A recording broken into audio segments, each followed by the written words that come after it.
In the previous session, we had studied about the making of nationalism in Europe. We saw the making of nationalism in Europe at various stages, the features of nation state, the concept of nation state, how Napoleon Bonaparte, who was a military dictator, changed to become the ruler of France, and how did he rule France on his own conditions.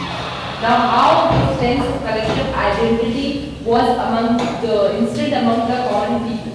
Now, here we come to the part second, that is the aristocracy and the new middle class. What was the role of aristocracy or the new middle class in this making of nationalism, the rise of nationalism in Europe? We know the aristocrats, we had the three estate division during the French Revolution, that was clergy, nobility, and the remaining peasants. Here we have a new middle class or aristocracy. Aristocracy, aristocrats. Now, what are the features of aristocracy? We had aristocrats and middle class. Now, first we will study that what were the features of these aristocrats. Who were these aristocrats? First was they had, all the aristocrats, they had a common way of living. Even obviously people of different types, different languages, different cultures, traditions were not included in this. These aristocrats, they had a common way of living, a simple way of living.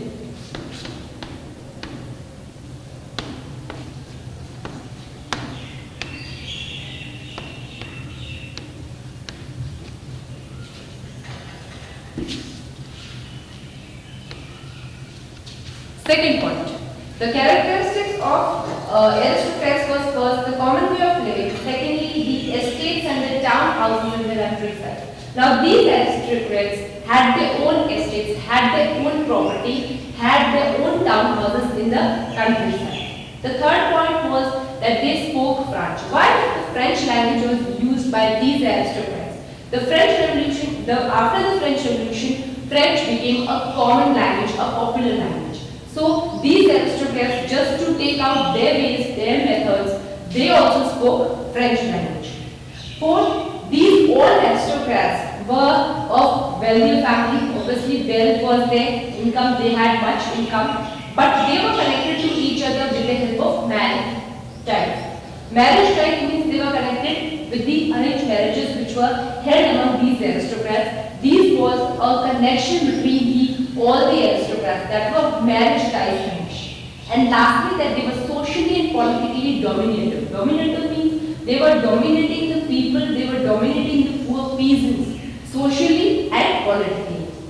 Then we have the peasants. We know that the aristocrats were consisting of clergy, the class who were nobles, who were wealthy. Now we have the peasants. Now peasants were of majority, and these aristocrats were concluding of minority class. Aristocrats were less, but they were wealthier, and the peasants were poor, but they were majority in population.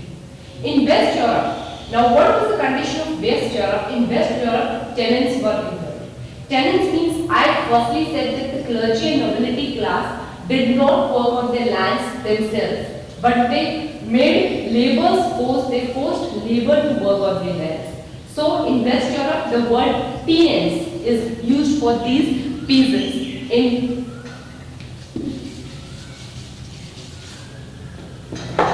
This was a tenant system, that is, they forced other people, they forced the remaining peasants to work on their lands and gave them money. Now that was the condition of West Europe. Now what was the condition in the Eastern and the Central Europe? The condition of Eastern and Central Europe was that in West Europe, the word tenants was used for these peasants. Now in Western and Central, what was used? It was serf systems. Serfs were used. Serfs means bondage labor. You are bonded to do work on the land of these clergy and nobility class. So bondage labor. Serfs means bondage labor.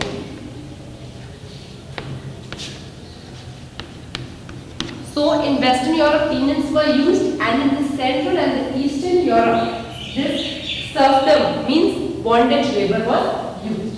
Now, after the industrialization, which we will study it further, we will study it later on. Industrialization was in Europe, by which there were three classes coming out.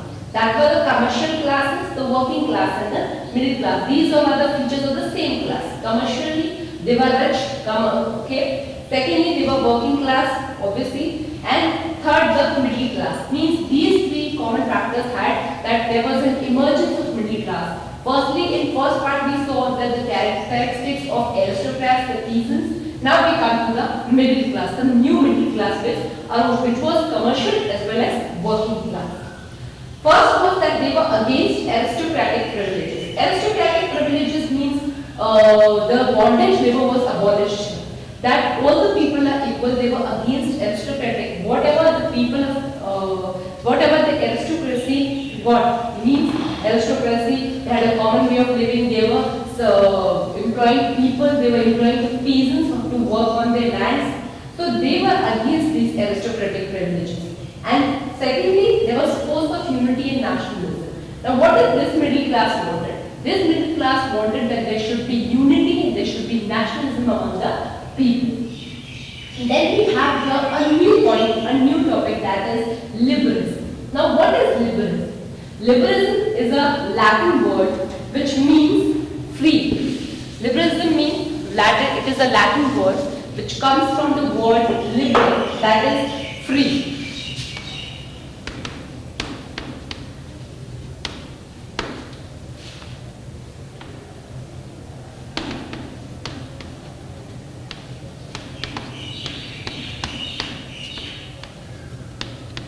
Which means free. It is a Latin word which is originated from the word liber, that is free. Then it has freedom for individual, means every individual should get the freedom. That word liberalism means, the word liberal always means free. So that means a freedom for individual, for each person.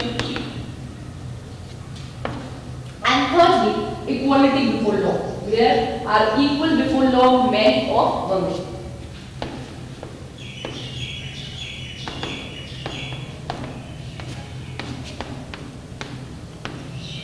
Okay.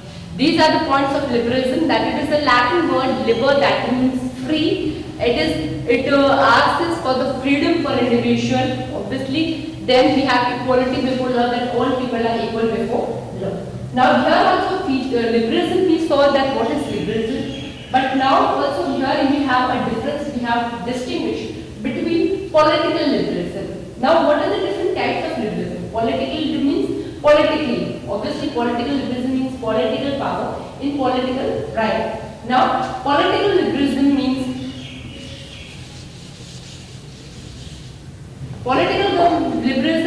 here obviously government is connected to it, because we are talking about the word political. So here we have some government properties, some rights which were given to the people. Political liberalism. So here the first point in political liberalism comes government by consent. Government by consent means government was chosen by the choice of the people. The people were choosing the government here.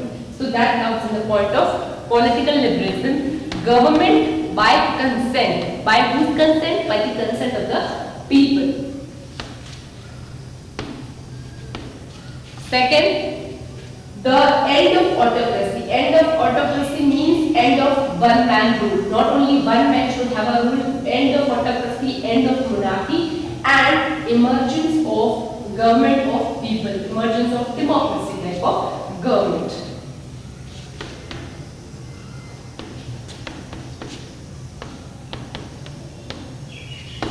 Now third point is that end of clerical privileges. First also I said clergy and nobility classes. So end of these privileges, that all the people should be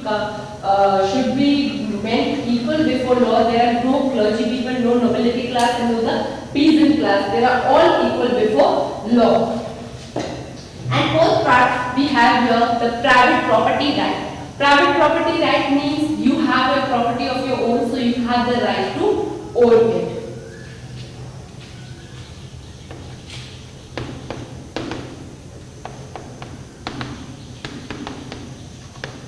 And right to property.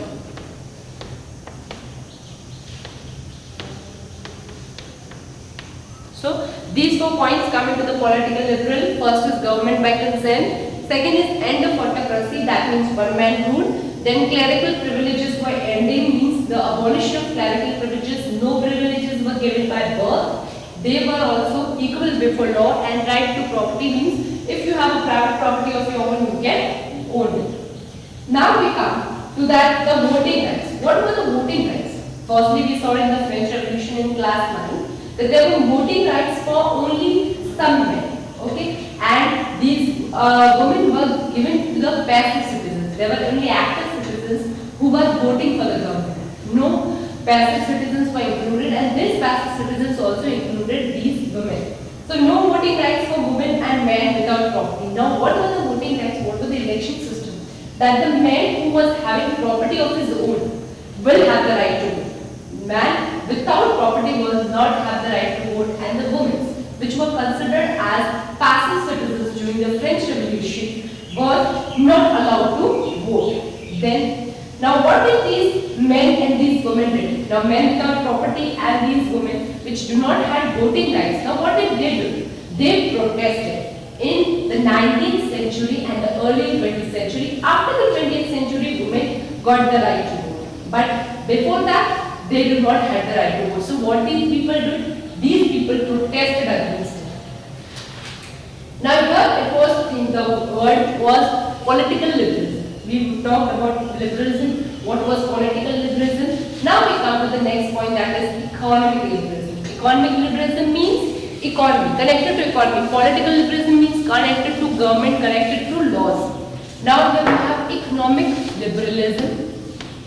Economic liberalism means to economy, means to money. Now here also we had two features, not more than that. First was the freedom of market. Freedom of market means if you are buying something, it is not like that you can buy it anything. You can buy anything and you do not have to pay cost. If you do not have to pay cost of it. But freedom of market means that you can buy anything but free of tax. Okay? There should be abolition of taxes, there should be abolition of internal duties which were made on these goods and services. So that was the point here, that the freedom of market and abolition of taxes. Freedom of market means no tax on the goods and no internal duties must be on these goods. So that was a point, that is freedom of market. That was in economic liberalism. Now a wave of economic nationalism. Now when the people started listening about this economic liberalism, started about thinking this, a wave of nationalism arose. Napoleon created confederation. You know Napoleon as was a military dictator who became ruler of France later on. What he did? He made Napoleon 1418 not right. Now what he did? He created a confederation. Confederation means, we can say, a togetherness of 39 states. Confederation means togetherness of 39 states.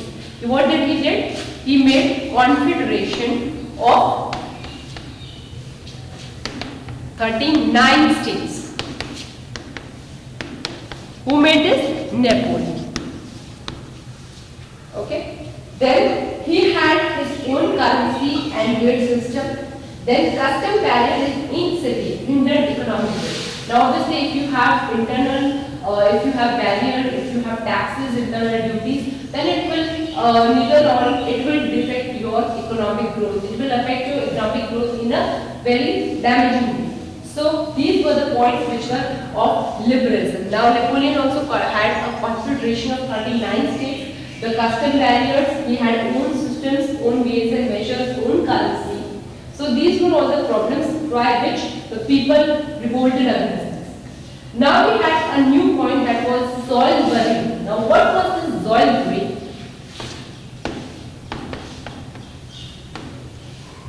Now soil worrying was a custom union, a union which was made.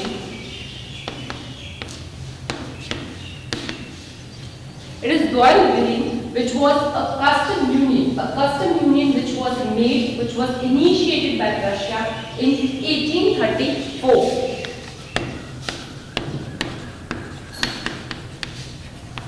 It was initiated by Russia in 1834. It the custom union, which was named as Zollverein. Now, what were the points which were considered in this custom union, in this Zollverein? The first point here was that the number of currencies, each state, each nation state will have its own currency. So the reduction of currencies was made to 30 to 2. That only 2 currencies will be important, not else other. The number of currencies were reduced from 30. There were 30 nations, so 30 currencies, their own currencies and own weight. So 30 currencies were reduced to only 2 currencies. Then only 2 currencies will be complete. If in India we go to one state to the other, one nation to the other, then we have different currency, right? If we have different currency in different states, then what will the problem? The problem is going to emerge. The difference is going to emerge. So what did this Zollverein, the custom union, did? It reduced the currencies of 30 to 2. The second, the tariff barriers, which were the internal custom duties, which were the internal custom taxes, which were laid on these goods and services, this was abolished. Third was facilitate railway mobility for economic interest. Obviously, if you are having a good transport system, then your economic growth is going to be increased. Obviously, economic interest will be verified. We are going to have a good economy. So for that, what does Zollverein custom union did? It facilitated railway mobility. It increased, or it we can say, it amended the transport system, the communication system. Now, this was clear, that is Zollverein custom union, what were the initiatives. Now we come to a point, that is new conservatism after 1850. After 1850, a point came, that was conservatism. Now, what were these conservatism and which people were included in this conservatism? New conservatism after 1850. After 1850. Now, this new conservatism were led by conservatives. There were some people like conservatives. They had their own beliefs, they had their own logics. So first belief, the conservatives believed in traditional institution and family values. For instance, church and monarchy. Now, what was this problem of these conservatives? These conservatives believed in the traditional values. They believed in traditional institutions, like they were much more connected to church, they were much more connected to monarchy. They were not understanding all these broader meanings or all these modern type of nation states, modern states. They were believing in the moral values. They were believing in the traditional institute, that is church and monarchy. Secondly, they did not propose return to pre-revolutionary days.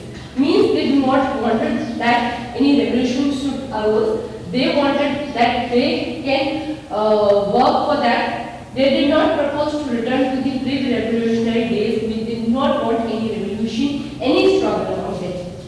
Third point, realize that modern army, effective bureaucracy, dynamic economy, abolishing feudalism and serfdom, strengthen autocratic monarchies of Europe. Now, autocratic monarchies, I firstly said that it was a one-man rule. So these conservatives, which were connected to the word new conservatism, what did they believe? They believed that modern army, that if we organize army in a modern way, if we have effective bureaucracy, if you make good laws, if you make good rules and regulations, if you have a dynamic economy, if you are abolishing feudal system, means working of peasants or bondage labor, then serfdom, it will strengthen the autocratic monarchies of Europe. So now what happened? The Napoleon defeated the conservatives. So we know that what were the beliefs? They believed in traditional institutions, they believed in family values.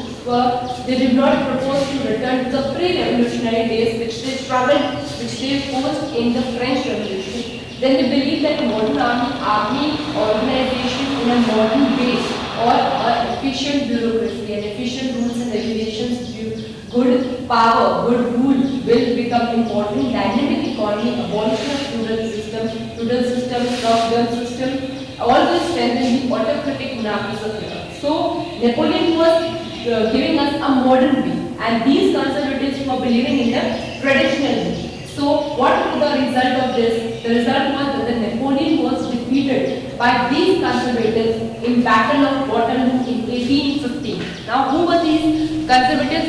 We studied what were these conservatives and what were their beliefs and values. So, these conservatives defeated Napoleon in Battle of Waterloo.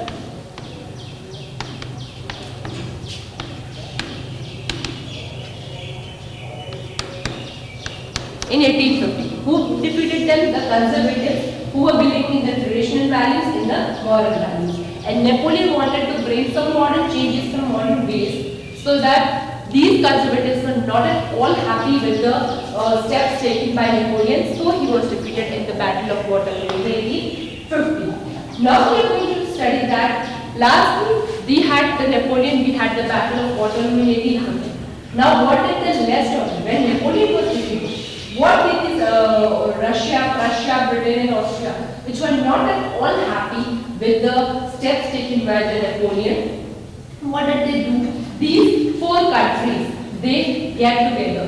They sat together and had a party which was hosted by an Austrian chancellor, that was Duke Metternich. Okay, which says this was Russia, Prussia,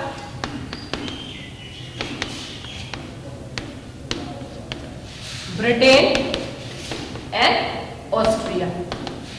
And this party, this communal committee, this was led by the Austrian chancellor. It was hosted by an Austrian chancellor, that was Duke Metternich. Okay, and this togetherness, this party was called as the Treaty of Vienna.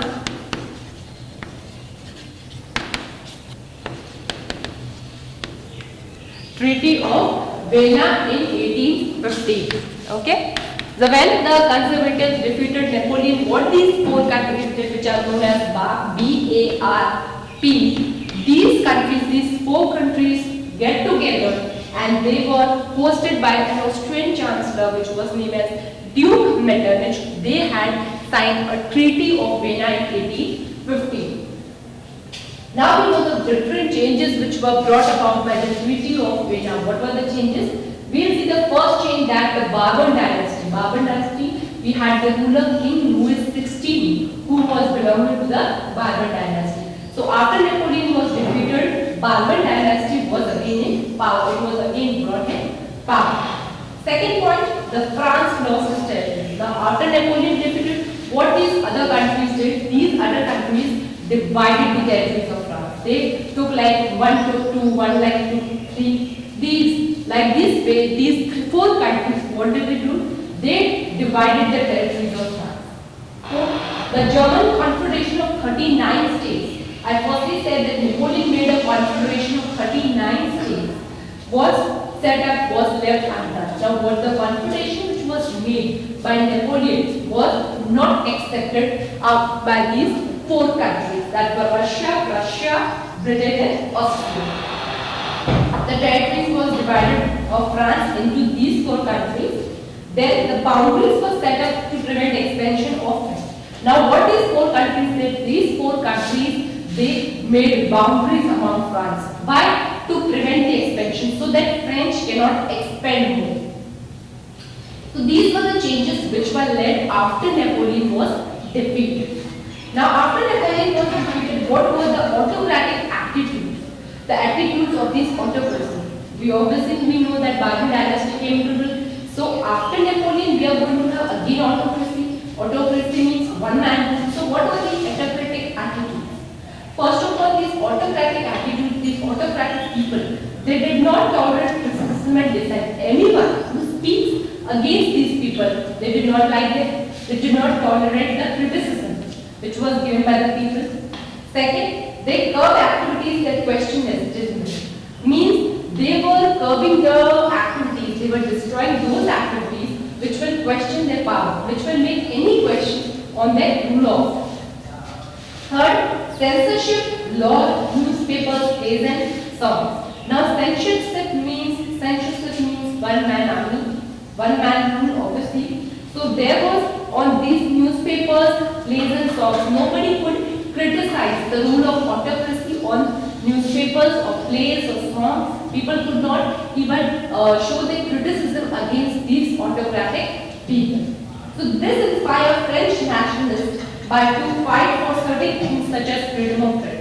So as we saw that what were the autocratic attitudes? By seeing these autocratic attitudes, the French nationalists thought that there was a reason for revolution, there was a reason to revolution so that they can get freedom of press, they can get certain rights which are acceptable to the people.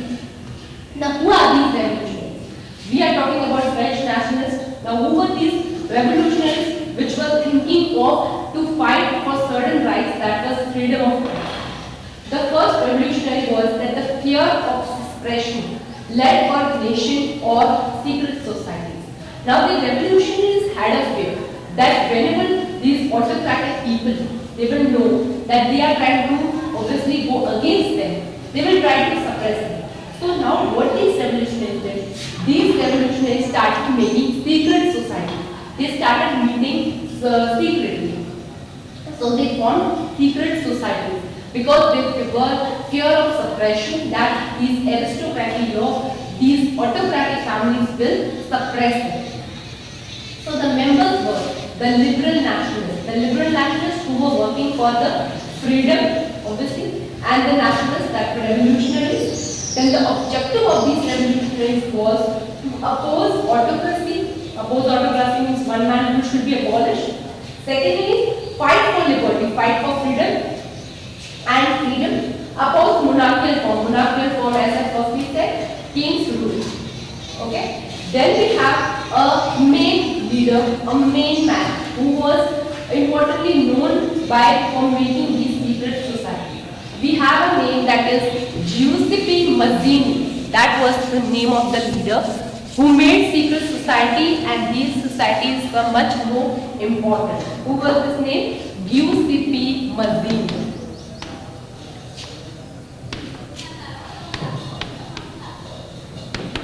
Now, why this leader was known as Giuseppe Mazzini? Because he had done much to form secret societies so that the people, the French people, can get revolution. First, Giuseppe Mazzini was born in Genoa in 1807. In Genoa in 1807. Second point. Here we had that at the age of 24 years, just because he had the feeling of nationalism, he was revolting against these autocratic people, he was revolting against the monarchy. At 24 years, at the early age of 24 years, he was sent to jail. Why he was sent? For exempting revolution, because he was fighting for revolution in Liguria. 24 years, he was sent to jail, he was exiled for revolution in Liguria. Okay, so the Giuseppe Mazzini was born in Genoa in 1807. He was at the early age of 24 years sent to jail just because he was making a revolution. He was fighting against the freedom of Liguria. Okay, then he founded some secret societies. As I first said, these revolutionaries came together and they started forming secret societies so that they can plan, so that they can revolt against, they can fight against these autocratic families and monarchical forms. He found two societies. The most important were two main societies.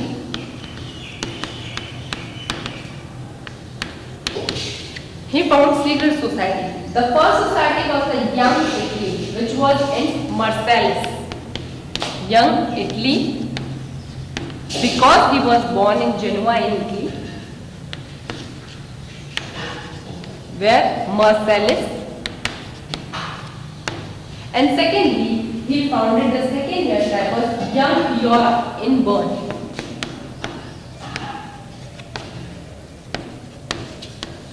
In Bern. So these were the two secret societies which he found, that was Young Italy, that Marseilles, and Young Europe at Bern. Then what were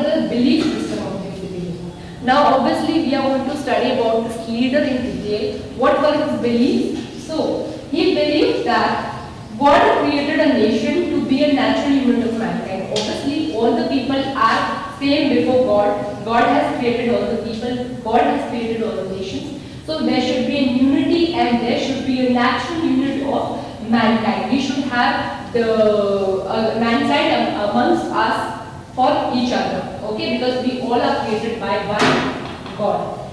Secondly, unification of Italy was the basis of liberty. Now, Italy should be united in such a way that it could be a base of liberty, base of freedom. Unification of Italy, basis becoming the basis of liberty.